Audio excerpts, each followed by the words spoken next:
Hi, I'm John Prasinos, Editor-in-Chief of Marijuana Investing Daily. Welcome to my weekly weed report for Tuesday, February 1. During the 1960s and 1970s, marijuana was a symbol of countercultural rebellion, as I'm sure you know. Now we're witnessing an extraordinary social revolution as a natural plant, once demonized as the devil's weed, gets increasingly legalized and enters the consumer mainstream. I was born during the Eisenhower era, and I never thought I'd live to see marijuana become an everyday consumer product, embraced by millions of ordinary citizens. This megatrend is one of the biggest investment opportunities of your lifetime. Marijuana has gone from Woodstock to Wall Street. However, to pick the cannabis companies best positioned for profits, you need to stay on top of fast-moving legal and regulatory trends. The most successful marijuana investors are informed and proactive. Let's examine the latest news of significance for the marijuana industry and its publicly traded companies, starting with the U.S. Congress.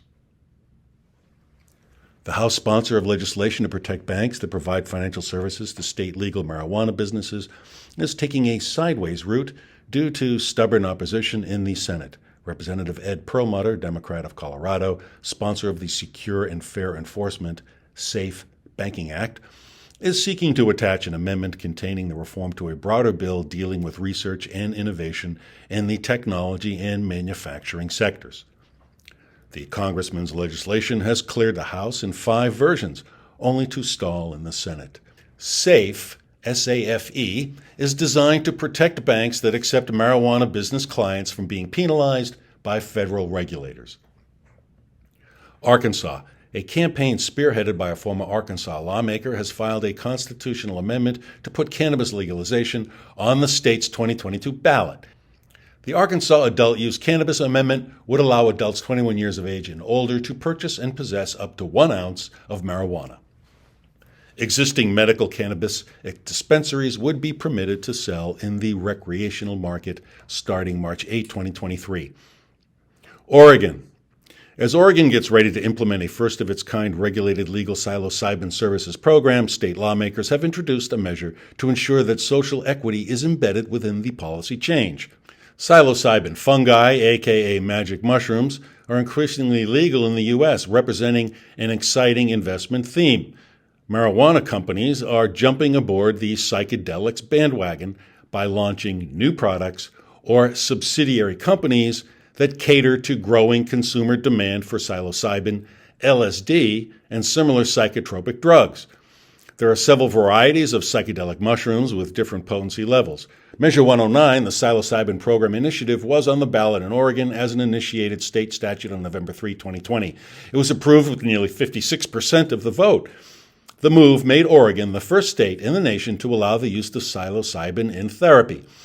A second separate measure in Oregon also was approved that decriminalizes possession of small amounts of LSD, heroin, cocaine, oxycodone, mescaline, and other drugs. Oregon now has the most liberal drug laws in the nation.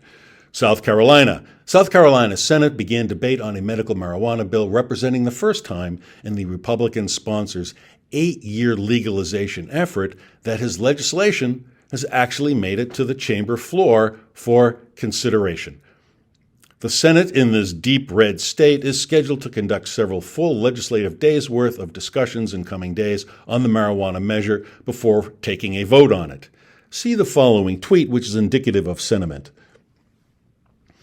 The Compassionate Care Act passed out of the Senate Medical Affairs Committee last March, but in 2021 was blocked from reaching the chamber floor, is now under debate. Since then, the bill's sponsor, Senator Tom Davis, Republican, has stepped up his efforts to get the bill passed by reaching out to achieve consensus with his conservative GOP colleagues. Tennessee. In an attempt to grease the skids for marijuana legalization in this very conservative state, Representative Bruce Giffey, a right-wing Republican, and Senator Sarah Kyle, a liberal Democrat, are sponsoring bipartisan legislation allowing voters to express their views on cannabis with a state-sponsored public opinion poll. The measure has wide support from both sides of the aisle, and it would require county election commissions to include 3 non-binding questions related to the legalization of marijuana on the 2022 ballot. The Secretary of State would then compile the results and advance them to the state legislature. The developments I've just described underscore the appeal of marijuana companies as investments. Every portfolio deserves exposure to the exploding profits in cannabis. The legalization of weed is a megatrend with multi-year momentum. But don't make the common mistake of indiscriminately jumping into the cannabis sector. You need to be selective and conduct careful due diligence. The good news is we've done the homework for you.